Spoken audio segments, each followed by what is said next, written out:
very close to them. They don't actually sponsor me, but they make sure that I have everything that I need. It's a really great company. I've used pretty much everything that you could think of, from every beat machine to every program. Okay. And Ableton to me is the future. It is the way that I think about music now. It allows me to do everything that I want to do really quickly. I can work in the style of the way my beat machine used to work, as well as do a bunch of new things that weren't possible with beat machines, especially the stretching of audio. And it's everything all in one. Universal Audio is one of the greatest companies out there, simply because, again, I grew up in an era of actually using the physical piece when there was no recording in the computer. So to be able to mimic that or to match that inside of a computer program is great, because it's very familiar to me on what those pieces of gear do. So the way that UA is doing all of the remakes of the classic LA2As, the 1176s, all of the guitar amps, they just came out with the Marshall series. Preamps now, that where you can emulate using my Apollo Twin, the 1176 sort of sound combined with a preamp that's either a 1073 or an API or an SSL is incredible. You know, so that was the main thing that we were missing. We pretty much had EQs and compressors in plugin form, but preamp, the color of a preamp, was missing. So now that they've done that, it's only going to expand and do more and more and more preamp. The SSL, for me, the sound of it is very punchy. It's very good for hip hop. It's very good for mixing. For me, it's easier for me to get my type of sound on an SSL, and it's the board that I love. It's just what I grew up on. It's what I gravitated towards. My school was very good because it had every form of board. So it had a Neve, it had an SSL, it had an API. The only thing it didn't have was a Focusrite board. So I learned the different color of those boards, what the sounds of those boards are. SSL is what I just gravitated towards because it's easier for me to get my sound. Neves are very sweet, and they're very, they accentuate mid-range. So they're very good on vocals, they're very good on guitars, they distort really well.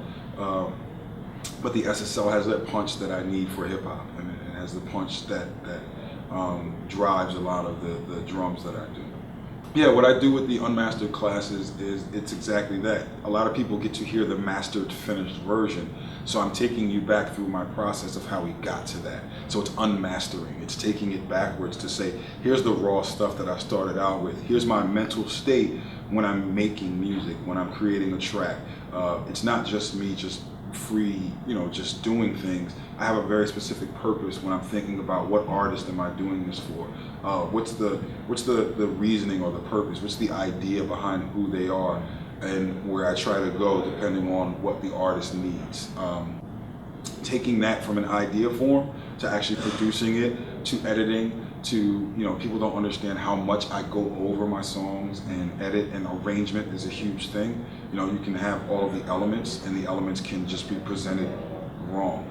It's sort of like, it's like having a Kobayashi steak, and I give it to you on a trash can. Okay. Right? You're not going to want that steak. It's still the best steak in the world. Yes. But how did I present it to you? I'm supposed to present it on a really nice plate with, the way that it appears makes a difference. The ambiance of the room makes a difference. How everything looks when I'm doing that. Yeah, it's just not the steak itself. So in my analogy, the steak is just the raw sounds. And then how do you dress those up? How do you present it? What order do you give things in? I'm supposed to give you this appetizer first, and then that's sort of like the intro, or how did I get into the song, then the meat of the meal, and then what's the dessert, and what wine goes along with it, or is it a red wine, is it a white wine? All of them, I'm saying that in musical terms of how you present someone where they walk away and they go, this was the best meal I've ever had in my life.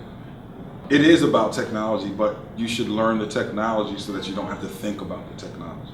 When you, riding a bicycle is a technology. Right? Okay. At some point, someone made a bicycle because they said, I don't want to walk, or I don't want to run. There's a faster way for me to exert less energy and to get from point A to B, and they created a bicycle. When you're riding a bike, you don't think about, am I balancing correctly? How are my feet? You just do it because you're so used to it. But you had to learn how to ride when you were a child. Sure. It's the same thing with technical equipment. I'm constantly learning so that I don't think about it. And I just go to whatever I need to go to get a particular sound. To be original, number one, the biggest thing is to study. Is to study people that came before you.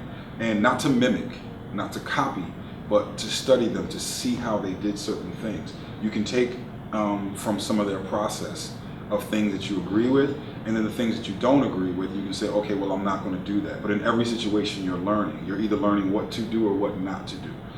That's the biggest thing. And one of the things that people should really respect is that most of the information is on the internet. When I was young, there was no internet.